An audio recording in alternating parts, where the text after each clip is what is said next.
When is that one time you called the person you swore you'd never contact again? My daughter Autumn came home from school on a Thursday with her backpack on backwards and her shoelaces untied. She walked past me without saying hello, went straight to her room, and I heard the lock click. That wasn't like her.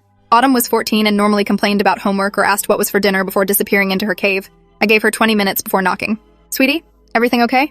The silence lasted so long I almost walked away. Then I heard her voice, small and broken in a way that made my chest tighten. "Mom, can you make mac and cheese?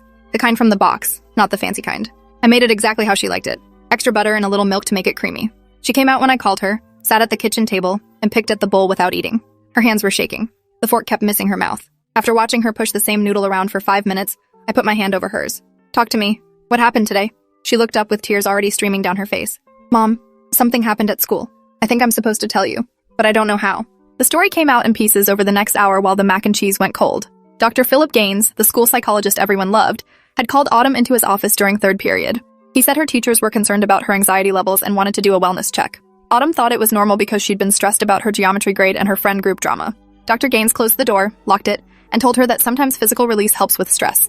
He made her sit on his lap while he asked questions about her home life, his hands moving places they shouldn't. When she tried to stand up, he held her there and said this was part of the therapy process, that she needed to trust him. He told her if she mentioned this to anyone, they'd think she was lying because he was a respected professional with 20 years of experience. Everyone would believe him over a teenage girl with anxiety issues. He'd already documented her mental health concerns in her file, which meant anything she said would sound like teenage drama or attention-seeking. The session lasted 30 minutes. He gave her a hall pass that said she'd been discussing academic stress. I spent that night throwing up in the bathroom while Autumn slept, or pretended to sleep in her room. My hands wouldn't stop shaking. I kept seeing her face when she described what happened. The shame and confusion and fear all mixed together. How could I have sent her to school every day thinking she was safe? How could I have trusted the system to protect her when monsters were hiding behind credentials and office doors? The next morning, I called the school and asked to speak with Principal Novak. She had me come in immediately, ushered me into her office with concerned efficiency, and listened while I repeated what Autumn had told me. Her face went through several expressions: sympathy, shock, discomfort, before settling on something that looked like carefully managed doubt. "Mrs. Castellano, I understand you're upset, but Dr. Gaines is one of our most valued staff members. He's helped hundreds of students over the years. Are you sure Autumn isn't misinterpreting what happened? Sometimes teenagers dramatize situations when they're going through emotional periods." I felt my face get hot.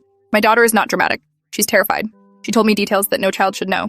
This man assaulted her in your school, in his office, during school hours." Principal Novak's expression shifted to something colder, more administrative.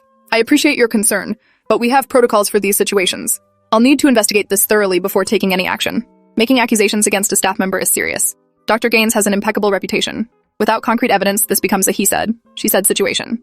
And frankly, Autumn does have documented anxiety issues that could affect her perception of events." I stood up so fast my chair fell backwards.